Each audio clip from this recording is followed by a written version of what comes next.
오늘 말씀은 사무엘하 22장 1절에서 31절까지 말씀인데요. 1절에서 13절까지만 읽도록 하겠습니다.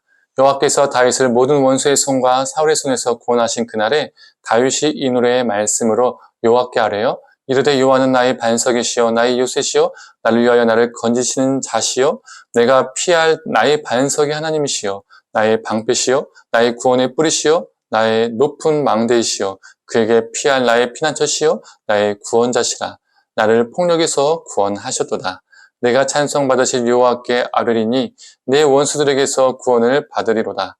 사망의 물결이 나를 애우고 불의의 창수가 나를 두렵게 하였으며 스올의 줄이 나를 두르고 사망의 올무가 내게 이르렀도다.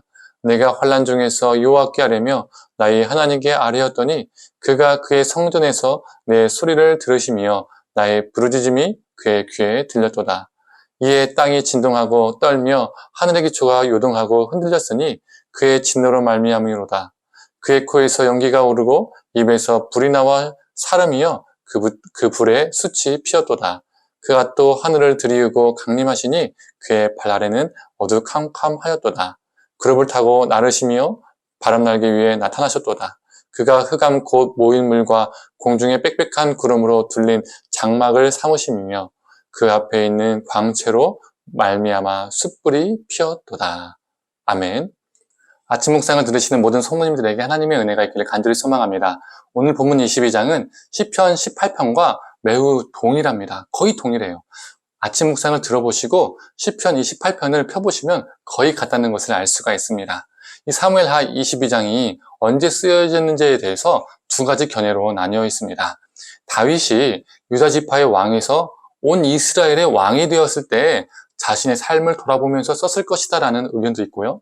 두 번째로는 자신의 삶의 말년에 마지막에 즉 죽기 직전에 자신의 삶을 회고하면서 돌아보면서 이 노래를 지었을 것이다 라고 보는 견해도 있습니다.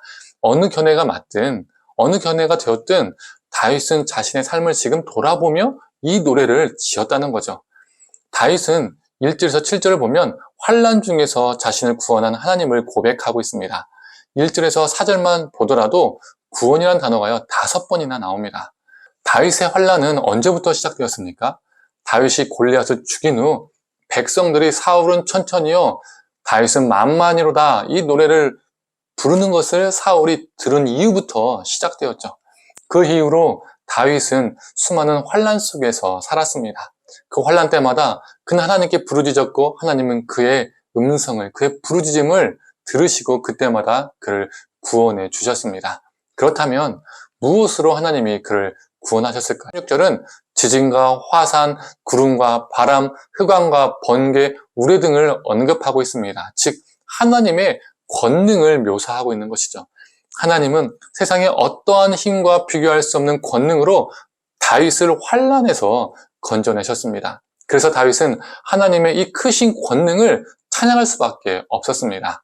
정리해보면 다윗은 환난 속에서 하나님께 부르짖었고 그 부르짖음을 하나님이 들으셔서 그 환난 속에서 그를 구하셨습니다. 그렇다면 그 환난 속에서 건져냄을 받은 자의 삶은 어떠해야 할까요? 하나님의 구원의 그 은혜에, 그 구원의 은혜에 응답하는 삶은 무엇일까요? 22절과 23절의 말씀입니다. 이는 내가 여호와의 도를 지키고 악을 행함으로 내가 하나님을 떠나지 아니하였으며 그의 모든 법도를 내 앞에 두고 그의 규례를 버리지 아니하였음이로다. 도를 지키는 것, 법들을 내 앞에 두는 것, 규례를 버리지 않는 것, 이게 다 무엇을 말합니까? 하나님의 말씀대로 살았다라는 것을 보여주죠. 하나님의 그 구원의 은혜에 감사해서 다윗은 하나님의 말씀을 붙잡고 하나님의 말씀대로 살았다는 겁니다. 우리도 동일하죠. 우리의 삶도 늘 평탄하면 좋겠지만 늘 우여곡절이 있습니다. 가정에 어려움도 생기고요. 직장과 사업장에 어려움도 생깁니다. 그리고 건강에 문제도 생기고요. 사랑하는 사람이 아프기도 하고요. 죽기도 합니다. 자녀들의 문제로 힘들어할 때도 있습니다. 그때 하나님이 나를 위해서 무엇이라도 행해 주셨으면 좋겠는데 아무 반응이 없는 것 같아서 낙심될 때가 있습니다. 더 절망될 때가 있죠. 그러나 우리가 그렇게 느끼는 것이지 여전히 우리 하나님은 우리를 위해서 일하고 계십니다. 그 환난을 통해서 우리를 연단시키시고 성화시키십니다. 그리고 끝내 우리를 건져내주십니다. 우리가 환난 속에서 아파할 때 정말 막막할 때가 있지만, 답답할 때 있지만, 그 막막함 속에서 여전히 우리를 선하게 인도하시고 끝내는 건지시는 하나님을 우리가 바라보기를 간절히 원합니다. 그리고 우리 안에 있는 수많은 어려움 속에서도 우리가 다른 무엇이 아니라 하나님의 말씀을 붙잡고 하나님의 말씀대로 살아가기 위해서 발부둥치는 저와 성도님들 되기를 간절히 소망합니다. 오늘 본문 29절 말씀으로 오늘 아침 묵상을 마치고자 합니다. 제가 한번 읽어보겠습니다. 여호와여 주는 나의 등불이시니 여호와께서 나의 어둠을 밝히시리이다. 우리의 삶의 어둠을 밝히실 수 있는 존재는 오직 여호와 하나님밖에 없습니다.